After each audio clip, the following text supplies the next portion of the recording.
Hello everyone, welcome back to our virtual Mishnah Berurah here. We are holding in Mishnah Berurah Chelik Vav. We are continuing to learn Hilchos Rosh Hashanah, which we just recently began, and we'll be learning today Mirz Hashem Daf Nun Gimel Amud Aleph as well as Daf Nun Gimel Amud Beis. So let's get to it. We pick up on Nun Gimel Amud Aleph in Siman Taf Kuf Pei Aleph on the top line in the middle of the words of the Ramah. The Ramah has been describing the type of person who should be chosen to daven for the Yamid by Slichas, by Rosh Hashanah, Yom Kippur, Yom Noraim.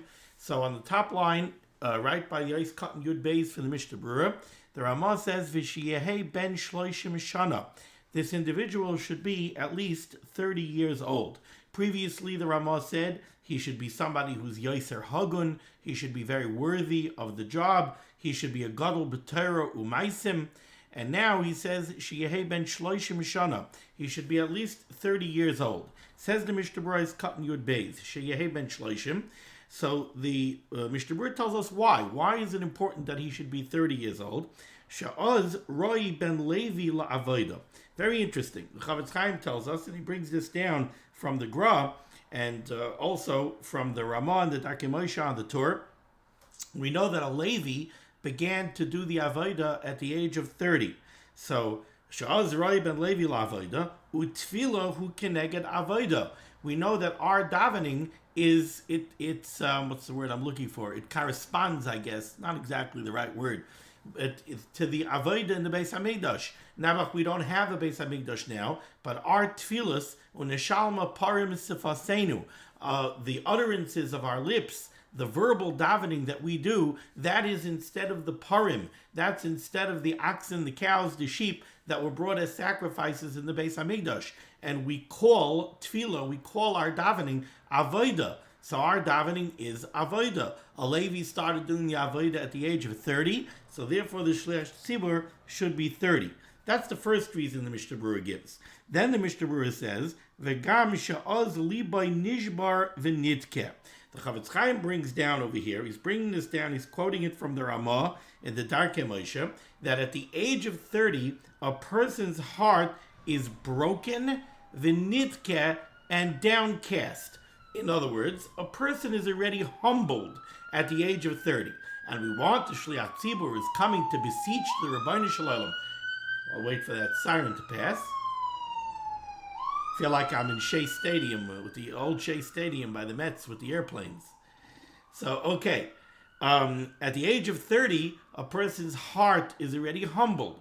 We want the Shliach Tzibbur who's beseeching the Rabbeinu Shalom on behalf of Klal Yisrael to have a humble heart. He should come to the Rabbeinu Shalom mitoich hachna, out of humbleness. Now, the problem is, it's difficult to understand why is a person considered to be humble at the age of 30. So let's read a very interesting Shar HaTzion over here. Shar HaTzion Ois Katan Chav Beis. So the Chavetz Chaim says that this is brought down from the Darkei Moshe. V'sham kasav b'lashon zeh. And the Shar HaTzion quotes to us the language of the Ramah. The Ramah in the Darkei Moshe says, "U'mitzvah min amuvchar." It's the mitzvah done the right way. Sheyehei lamayla mi ben shloishim, that the Shliach Tzibbur should be above the age of 30. Sha'az libay nishbar v'nidkeh, because at that point his heart is broken and humbled. Ad kan l'shoinai. That's the language of the Darkei Moshe. Achein, however, says the Chavetz Chaim, be'emes teves elu eilahem shum biur. The Chavetz Chaim says these words, in actuality, have no reasonable explanation. The haloi adarabah, it would seem to be quite the opposite. Then we know the Mishnah in Perkei Avos tells us, ben shloishim l'kayach, a 30-year-old, that's when a man gets into his full physical strength. Ben kayach, ben shloishim l'kayach, at the age of 30, that's when he gets his kayach, his strength. Ukesha'adam chazak b'kayach, when a person has his full strength, ein libay nishbar. That's not typically when you say a person's heart is broken and he's humbled, when he's at his full strength. Usually you would think that when a person's strength is ebbing, that's when he becomes humble. Ubeyoizer kasha lashon hakolbai. And what's even more challenging, what's even more difficult to understand, is the language of the kolbai. Shekasav sham, the kolbai writes, mitzvah min amuvchar, it's the special way to do the mitzvah, mi ben shloishim, that the Shliach Tzibbur should be above the age of 30, sha'oz hu yemei hazikna, because at that point, he's entering his elder years. And then his heart is more humble and more broken. Says the Chafetz Chaim, this simply doesn't make sense. At the age of 30, a person is becoming a zaken. So the Chafetz Chaim says, I would have thought to say, that a typo fell into the text of both the Ramah and the Kolbai. Ben Shishim. And really, the text of the Kolbai and of the Ramah should have said Ben Shishim. It should have said a 60-year-old, not a 30-year-old. V'neschalev Shishim b'shloishim. And somehow a limud got stuck in, and it became shloishim, it became 30 instead of 60. That's what the Chafetz Chaim suggests, is what he would have thought. Aval, however, says the Chafetz Chaim, b'chapshi ba'archas Chaim, looking through the Archas Chaim, I assume he means the Archas Chaim laharosh, shehu mekar l'chol divrei kolbai kayadua, which is the main source of the kolbai. Matzasi sham, I have found over there, gam kein hagirsa shloishim. In the Archas Chaim, it also says 30. Aval l'shaynai sham mesukin yoiser. However, the language of the Archas Chaim is more textually accurate, and it seems that over there it seems to make sense. This is what the Archas Chaim writes in Hilchos Tefillah. We should take care that the age of the Shliach Tzibbur should be similar to the age of those who did the Avodah in the Beis HaMikdash. Meaning from the age of 25 and up. Why 25, not 30? Because a Levi began his training to do the Avodah at 25. He actually started to perform the Avodah at 30. The mitzvah min amuvchar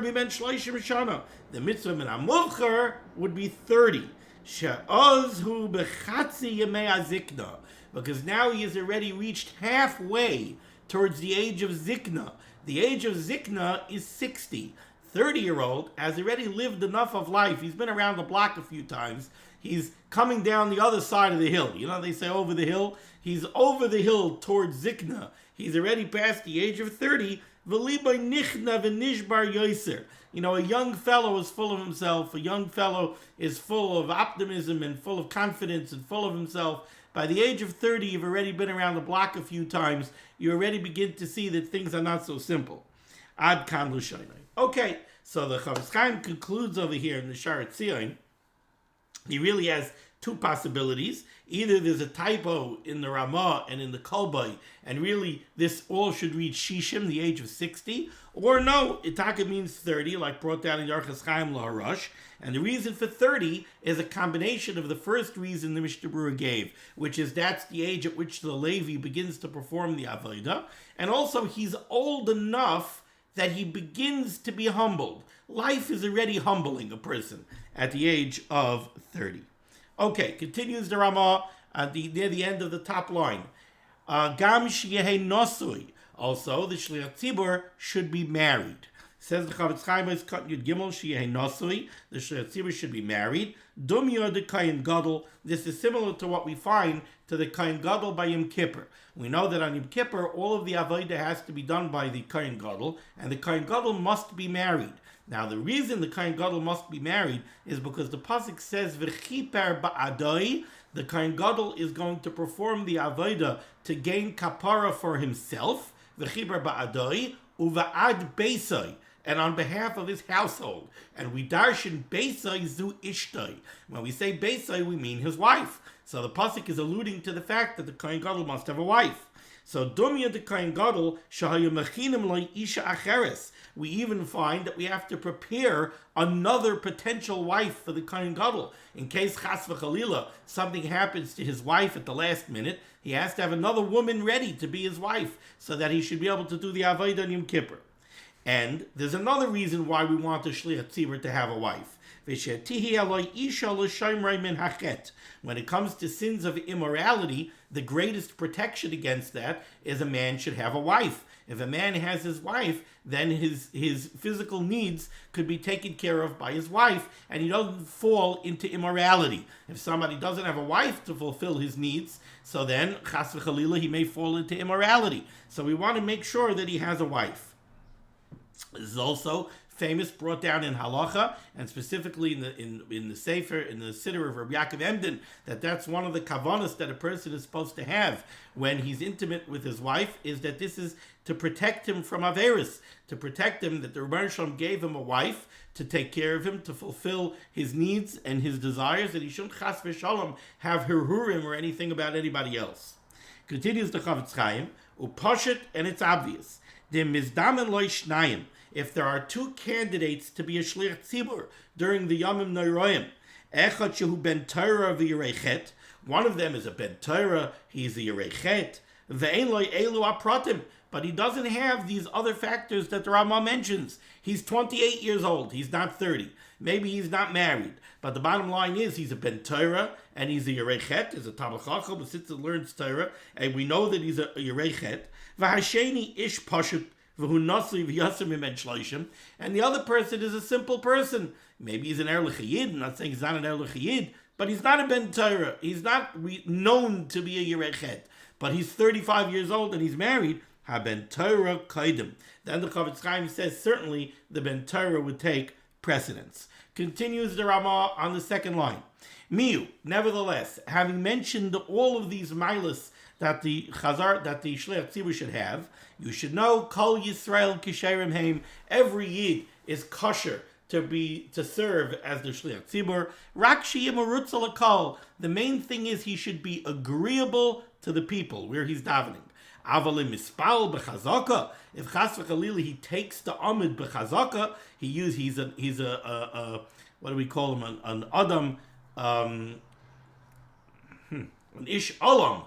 He's a powerful person who says, I'm davening for the Amid, and he takes the Amid with power. Ein einin achrav amen. You can't even respond amen to his brachas. V'chein, and also, tzarech sheyoytzi kaladim b'tfilasai. The Shliach Tzibbur has to have in mind, the Baal Tekeya also has to have in mind, that he's being moitzi everybody with his davening, with his tekiyas. V'em yeh lo sainei, if chas v'chalila, he's a person. Where is that phone that's ringing? Sorry, a second. If chas v'shalom, he's somebody who has enemies, and because he has enemies, he has in mind that there are people that he doesn't want to be mitzi with his davening or with his tekiyas, and he has kavanah not to be mitzi these people, then gam oyhavav einam yotzim b'tfilasai. Then even his friends and loved ones aren't yotza with his davening. There's no excluding anybody. It's all or none. If you exclude anybody, then you exclude everybody. V'yesh b'kaimais, and there are places, says the Ramah, noyagim with the minigish shehamispal slichais, that the Shliach Tzibbur who davens slichas for the Amid, mispal kol hayom, davens all the other tefillas of the day as well, and this is brought down from the Kolboy. Says the Berurah in Ois Katan Yud Daled, the one who davens slichas is mispal kol hayom. Says the Berurah, and he brings this down from the Lavush. What does that mean, kol hayom? Shachris umincha. So he starts off the day with davening slichus before Shachris. Then he also davens Shachris for the Amid, and he also davens the Mincha for the Amid that afternoon. And in the brackets, the Mishnah brings down a reason for this, very interesting reason. Shahamaschil b'mitzvah oimrim loy gemar. Because when somebody begins a mitzvah, we tell him, you began a mitzvah, don't put it down in the middle, finish the mitzvah. So you started davening for the Amid today, continue, daven Shachris, daven Mincha. Now others ask a very powerful kasha on this. We find that that's not the rule of thumb. If maskil b'mitzvah imram like gemar, so why don't we say every day, whoever daven Shachris should daven Mincha? Why don't we say on Shabbos and Yom Tov, whoever daven Shachris should daven Musaf? As a matter of fact, we find a Mishnah not that way, that says that the one who daven Shachris does not daven Musaf. So many ask a very powerful kasha. They don't understand the concept here of shamaschil b'mitzvah omrim l'gemar. And indeed, continues the Mishnah Berurah, and he says, v'yechar, there are those that say, da'af arvis shelafonov, that this idea that the one who davens slichus should daven all of the tefillos of the day, he should even daven ma'ariv the night before, because we know that in halacha, the day starts the night before. So if the rule of thumb is that the one who davens slichus should do all of the davenings of that day, so that means he should daven ma'ariv the night before as well. Now obviously that cannot be based on maskil b'mitzvah omrim l'gemar, because he didn't start. He's davening slichus first tomorrow morning. Aval arvis. Oh, I'm sorry, I misspoke here. V'yesh armim da'af arvis shalafonov. This is v'yesh armim da'af. Yeah, no, I didn't misspeak. V'yesh armim da'af arvis shalafonov.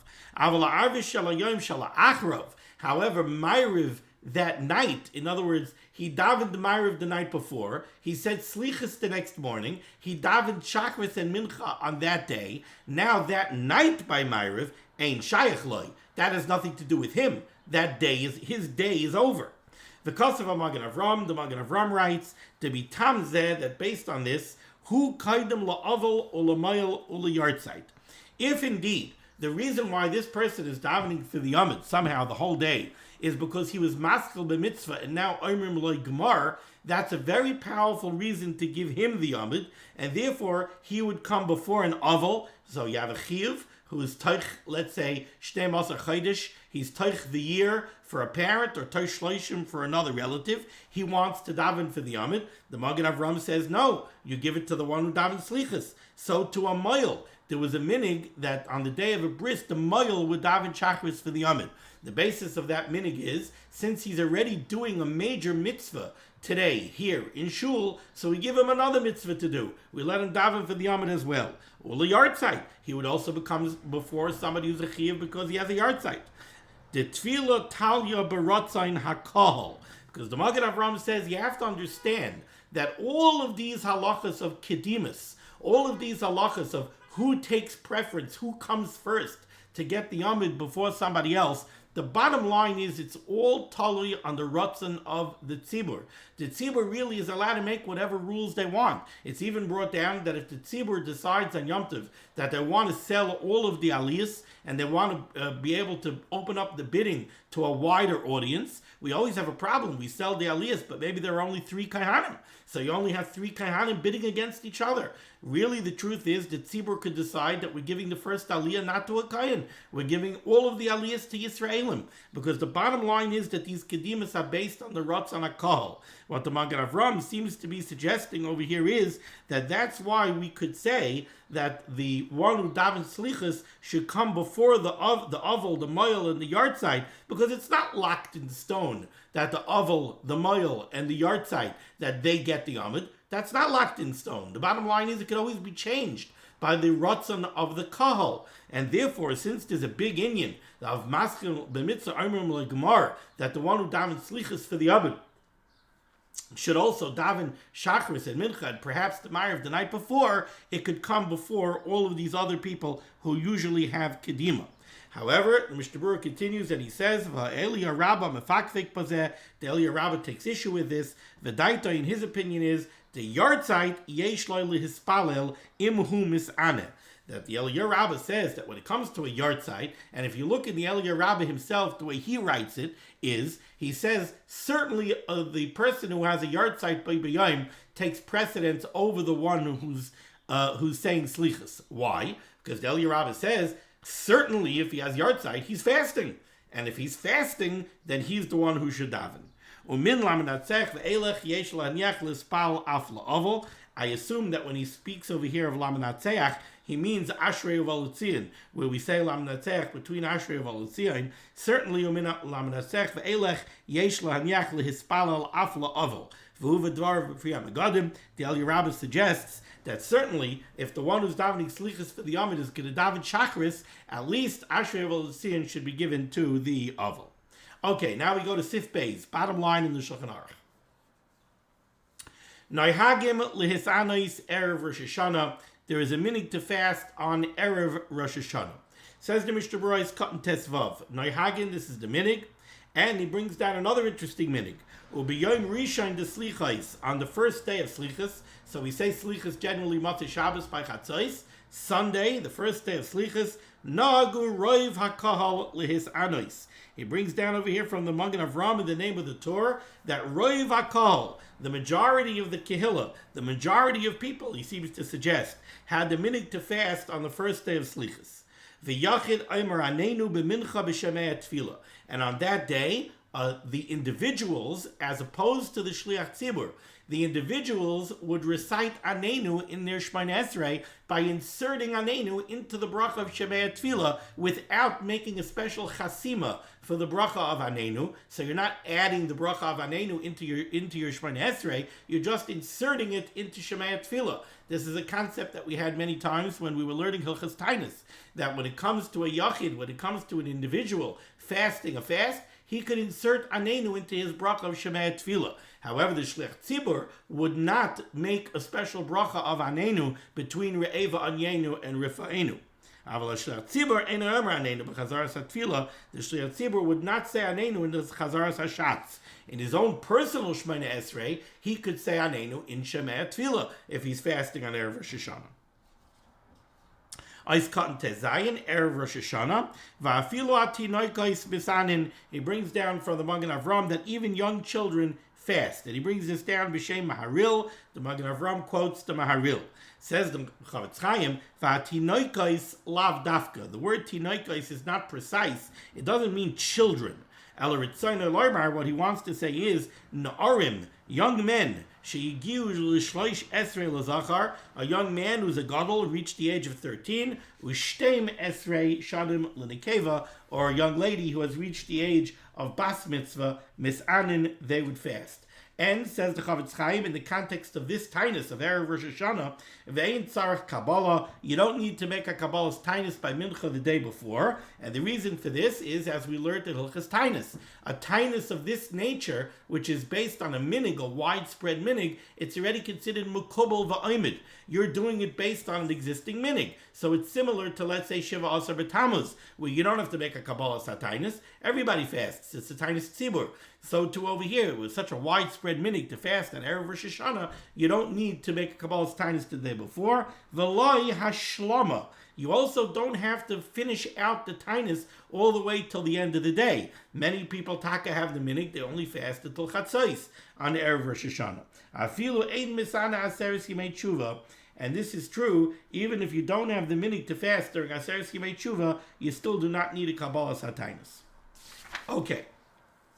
If we turn back to the Gimel Amud Aleph, says the Ramah on the bottom line, Hagah, V'hamedaktikim, those that are very careful in their performance of mitzvahs, Nahagu, they have the minig, Shekol Echad Misane Asar Yomim, that everybody, each individual, fasts 10 days, surrounding the Yomim Noraim of Rosh Hashanah and Yom Kippur, v'chein nachain lasais, and so it is proper to do. And we've described these Tanesim previously. We've noted that you cannot fast the entire 10 days of the Aseres Yimei Tshuva, because included in Aseres Yimei Tshuva, you have the 2 days of Rosh Hashanah, you have the 1 day of Shabbos Shuvah, and you have the day of Erev Yom Kippur. Those 4 days you cannot fast. So they would fast 6 days of Aseres Yimei Tshuva and 4 days prior to Rosh Hashanah during the Yemei HaSlichas. That's how you would have a tainus of 10 days. And the Ramah said, V'chein nachain lasais.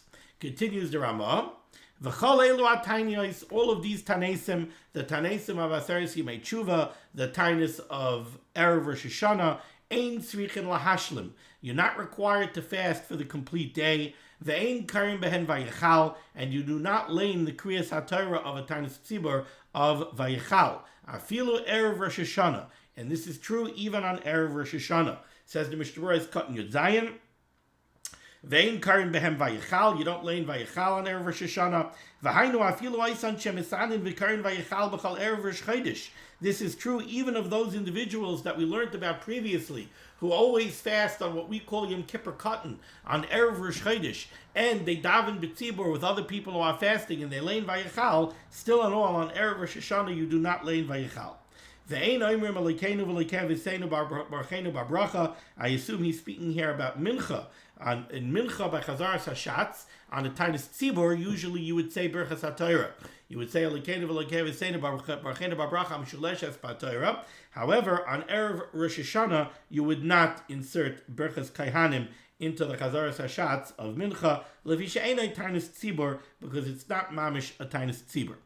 Continues the Ramah by the ice cut in the second line near the end, by the ice cut in Yud Ches for the Mishnah Berurah. V'emchal bris mila be'erev Rosh Hashanah. If it so happens that somebody is making a bris on Erev Rosh Hashanah, I have a nephew whose bris was on Erev Rosh Hashanah, yechelim lechel, you may eat. Says the Mishnah Berurah is cut in Yud Ches. V'emchal bris mila, ayin le'el b'simen tavkov samaches siv beis b'haga uve Mishnah Berurah sham b'vor inyan zeh ba'arichos ktsas. Over there, back in Siman Tavkov Samaches and Hilchos Tainis, we discussed the question of what happens if somebody has the minig to fast 10 days around Aseres Yimei Tshuva. And now he knows that one of those days he's going to have a bris and he's going to eat. So now he's short 1 day from the 10 Tanesim. So he said he has to make up another day. Like this, normally he fasts 6 days after Rosh Hashanah and 4 days before Rosh Hashanah during the Yemei HaSlichos. He's going to have to fast 5 days before Rosh Hashanah to make up for that day where he's going to eat because of a bris milah. Eiskan Yotes, the Ramah used very interesting phraseology. He said if somebody has a bris milah during this time period, yecholim le'echol, they are able to eat. Says the Mishnah Berurah, Hainu mi sheyazminu balabayis. This language of he's able to eat, this refers to the people that were invited to partake of the bris milah. Aval hashayachim lebris, but the bali bris themselves, the bali simcha of the bris, mitzvah lechol. On them it's a mitzvah to eat. Not yecholim lechol, that they're able to eat. It's a mitzvah lechol, they have to eat. And he explains, Avi Ben, the father of the child, V'sandik, the one who's going to hold the baby during the bris, Umayel and the Mayel, Kulam Nikraim Bali Bris. They're all called Bali Bris. And earlier we saw that it could be that the Kvater and the Kvaterin are also called Bali Bris. V'yomtev Shelahem Hu. And for them it's a yomtev, it's a mitzvah for them to eat. Kasav HaMagid Avram, the Magid Avram writes, B'makom sheyesh miktzas chayli, in a case where somebody is somewhat unwell, miktzas chayli is a little bit of a chayla, yesh la'akal b'chalelo tanisim, you could be lenient when it comes to all of these tanesim, ve'ein tzarech HaTorah, and you don't need to go to a chacham for HaTorah's chacham, so that you should be able to eat on Erev Rosh Hashanah. If you're ill, you could eat. Because the minig never was that somebody who's not feeling well should fast. Unless, let's say the minig of the tzibur is to fast only until chatzos, and your minig is to fast much longer than that. In that case, you're not based on the minig of the tzibur. In that case, you're based on your own minig, which might have a din of a neder. So then you need a hataras chacham. If you're just based on the minig of the tzibur never was to fast if you're unwell. So therefore, if you're unwell, the minig of the tzibur doesn't apply to you. But if you do more than the tzibur, then you might need a hataras chacham. V'hashach b'yardeh simin ratio daled kasav the machma she'enoi bari, that somebody who can't fast because he's not healthy, la'olam tzarech HaTorah, he holds that you do need a hataras chacham. Continues the Ramah. Last word on the third line. V'rabim noihagin lechol be'erev Rosh Hashanah kaidam alois hashachar. Many people, says the Ramah, had the minig that they would make sure to eat something on Erev Rosh Hashanah before alois. Now, in context, especially based on what we're going to see in the Mishnah Berurah, I believe what the Ramah means is that many had the minig to get up very early in the morning, daven slichus, complete slichus before alois, and then make sure to eat something after slichus, after slichus, before alois. Mishum chukais ha'amim hanoihagim lehisanois be'erev chageim. Why? Because they wanted to make sure that they're not fasting on Erev Yom Tov, because the non-Jews had a custom that they would always fast the day before their holidays. and we don't want to be seen as following their customs. Therefore, they want to make sure to eat at least at some point on Erev Rosh Hashanah. So they would eat before Alois. The tainus always begins by Alois. They would make sure to eat before Alois. And the Ramah says, normally, we learned in Hilchos Tainus, we know people, let's say Shiva Asa B'Tammuz. So a person says, I'm going to get up early in the morning before Alois, and I'm going to eat something before Alois. But we said that if you went to sleep the night before and you slept a Shinas Kva, so you went to sleep the night before Shiva Asa B'Tammuz for a normal night's sleep, you have to make a Tanai. Before you go to sleep, you have to say, I'm going to get up early tomorrow morning before Alois, and I'm going to eat something before the tainus begins. If you don't make that tonight, if you weren't planning on eating something before Alois, and just pumped, you woke up and you looked at the clock and you said, oh, it's 4:30 in the morning. Wow, it's before Alois, I'll grab something to eat. You're not allowed to eat. Since you went to sleep the night before with a Shinas Kva, and you had no intention of getting up, that's considered like you already accepted tainus on yourself before you went to sleep. So normally you need it tonight. In this case, on Erev Rosh Hashanah, the Rambam says you do not need it tonight. Even if you went to sleep the night before without any tonight, without any concept of planning to wake up before Alois and eat, you're allowed to eat. Anyway, achar shekein nohagu, because that's the minute. Now let's see the Mishnah Berurah here. The Mishnah Berurah says, "Ais katan chaf, b'loy tonight." You could eat before Alois Erev Rosh Hashanah, even if you went to sleep the night before without it tonight. You weren't intending that you're going to get up early to eat. Explains the Chavetz Chaim, Ritzaina Loimar. What the Ramah wants to say is, after Yoshein Shinas Kva. This is true even though you went to sleep last night and you slept a Shinas Kva. And we learned earlier in Hilchos Tainus that you're not allowed to eat in the morning after you slept a Shinas Kva,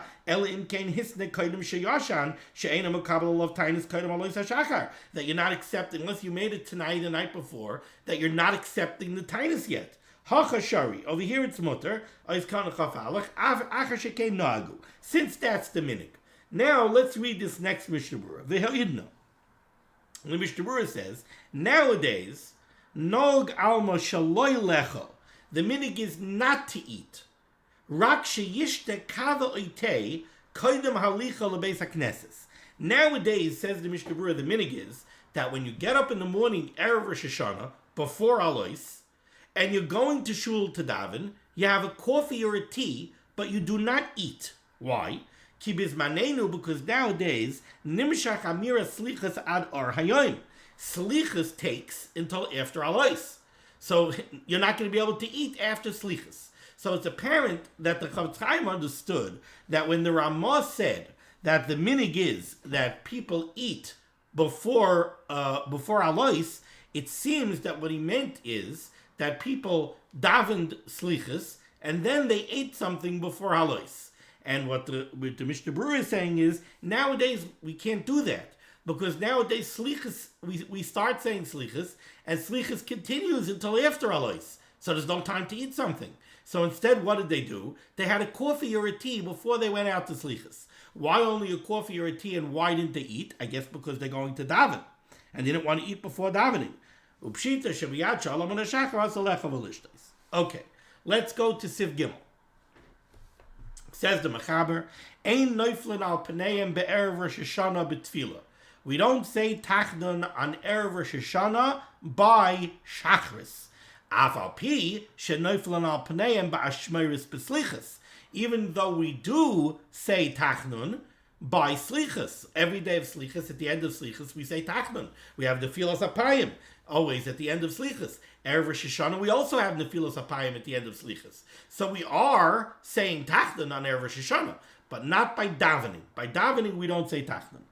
Ve'ein toikin be'erev Rosh Hashanah, and we also do not blow shofar on Erev Rosh Hashanah. Says the Mishnah Berurah, we don't have nefilas apayim by shachris on Erev Rosh Hashanah. Do kamoy shar Erev Yom Tov. We never have nefilas apayim on Erev Yom Tov, so too we do not have nefilas apayim on Erev Rosh Hashanah. Even though by slichas we do have nefilas apayim. Hainu afim nimshach al hayoim. And this is true. Don't think, oh, maybe we only have the filas apayim by slichas because maybe slichas falls out before Alois. No, it doesn't. We know. We say Slichas already. Slichas Erev Rosh Hashanah is very long. It goes beyond daybreak. So, okay, and still we say Tachdon. Mipnei, the Roiv Palmim Regilim L'Saim Kaidam Alois HaShachar, Tik the Lil Parlafim Era Pamacha Shamam Shechalayoim. Chavetz Chaim suggests that generally speaking, they finished Slichas before Alois.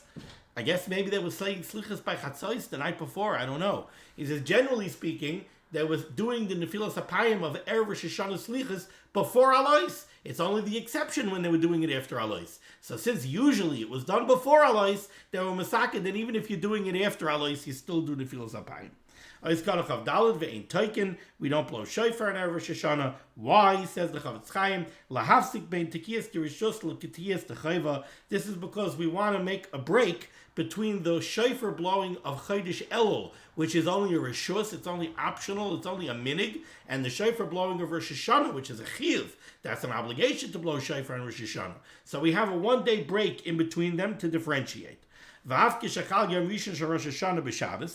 if the first day of Rosh Hashanah falls out on Shabbos, in which case we already automatically have a break, because we're not going to blow shofar on the first day of Rosh Hashanah because it's Shabbos and we don't blow shofar on Shabbos. So now you might think that we should blow shofar on Erev Shabbos, Erev Rosh Hashanah. No, Gam Kein Ein Toikin Be'erev Shabbos. Nevertheless, if you're about to Kea and you want to still practice shofar blowing on Erev Rosh Hashanah, you are allowed to. He brings this down from the Magen Avram. It's enough that you're making the hafsaka in shul, in B'tzibur. You don't have to make the hafsaka privately. Avo b'minhagim, in the minhagim, Kasav, it's brought down that the reason we don't blow shofar on Erev Rosh Hashanah is because we want to confuse the satan. What happened? We were blowing shofar for the last month, and now suddenly we're not. In Cain and Luskaya Klal. Based on that, it would seem that nobody should blow shofar on Erev Rosh Hashanah, even if it's in the afternoon, Kedei L'Hislami. We don't want the satan to hear shofar. Well, Yerabba b'Shefer b'Shem Sefer Amarkel, in the El Yerabba, in the name of this Sefer Amarkel, Mashmad is implied to Hislamid, if you're blowing shofar to learn, to practice, Shari b'Cheder Sagar. It's mutter in a closed room. Very, very interesting. Okay, we're going to break over here. Baruch Hashem, we caught up another page. So we're breaking here with Sif Talud. Thank you so much for joining me for limud HaTorah. The schus of limud HaTorah should be made against Klal Yisrael. The Rebbe should send Yeshua's refuahs and parnasa to everyone in need. A special wish for refuah shalema to Shlomo Zalman ben Mesha, Menachem Medini Yehudis, and Yisrael Tzvi ben Ruchama Edel Roiza. They should all have a refuah shalema, and we should all be zeicher to see the Bias Goel Tzedek b'meher v'yameinu. Amen. Be well.